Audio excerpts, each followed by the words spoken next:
Le syndical qui va être dans ce cortège parisien cet après-midi. Absolument, Julien, nous sommes avec Muriel Guilbert, qui est déléguée générale chez Solidaire. Alors d'abord, Muriel, pourquoi est-ce que vous êtes là? Pourquoi est-ce que vous avez appelé à ce rassemblement? Alors on a appelé à cette manifestation parce que pour nous, il faut absolument faire barrage et front contre l'extrême droite. Donc les syndicats qui ont signé cet appel à 5 dès lundi soir, plus aussi des acteurs et actrices, des organisations de la société civile, on est là pour dire que c'est pas possible en fait de faire basculer ce pays dans l'extrême droite. Alors c'est quoi la pire chose en fait qu'il y a dans le programme du Rassemblement national? La pire chose bien sûr pour les salariés. Alors je pense qu'il faut bien avoir conscience qu'en fait la ligne directrice de l'extrême droite, que ce soit sur les mesures sociales ou sur les mesures sociétales, ça va être le racisme avant tout. Et surtout c'est une imposture sociale totale puisque le Rassemblement national n'appelle pas à l'augmentation du SMIC, n'appelle pas à l'augmentation des minima sociaux et à une position plus qu'ambiguë par exemple sur la réforme des retraites. Alors il y a un sondage de ce matin de Harris Interactive qui indique que le vote ouvrier pour le Rassemblement national est encore en augmentation. Il est passé de 19 à 23%. Qu'est-ce que vous dites aux personnes qui sont tentées par ce vote ou alors pour les ramener vers un autre vote?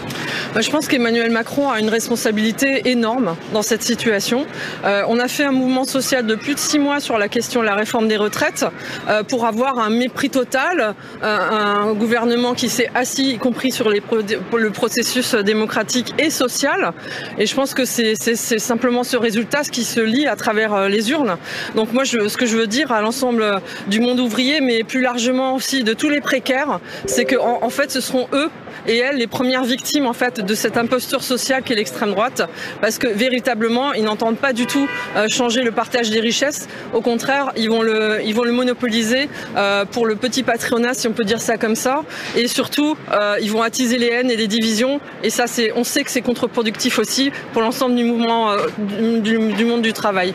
Et alors qu'est-ce que en fait le Rassemblement national dit à ces ouvriers, à ces salariés que vous ne dites plus? Pourquoi est-ce qu'il y a ces chiffres tellement importants?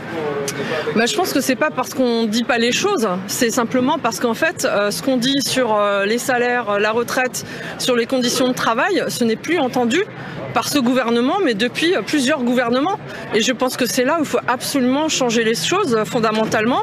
Et nous, en fait, ce qu'on dit à Solidaire, c'est que nos mesures, mais qui sont partagées par un certain nombre d'organisations et syndicales, et en fait aussi aujourd'hui par certains partis politiques, c'est véritablement si on les met en œuvre que leur univers et que leur réalité va changer. Et alors on attend qui cet après-midi dans les rencontres? Vous ne voyez plus qui vous avez besoin de voir cet après-midi? On a besoin de voir en fait l'ensemble de la population. Je pense qu'en fait on est dans un pays qui est très attaché aux questions de liberté, aux questions de liberté publique, de démocratie. On est un pays qui a besoin enfin de souffler et d'avoir aussi enfin une politique sociale à la hauteur.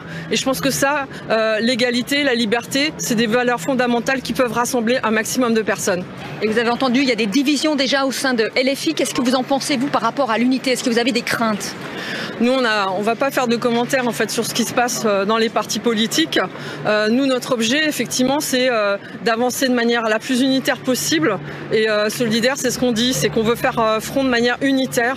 Et on travaille aussi bien avec les organisations écologistes, féministes, antiracistes et les organisations politiques qui portent des choses qui sont de ce qu'on dit depuis des années. Je pense qu'il faut qu'on fasse masse et qu'on aille au-delà des divisions pour véritablement gagner, pas pour nous en fait, mais pour vraiment l'avenir de l'ensemble de la population. Est-ce que vous avez une consigne de vote pour finir?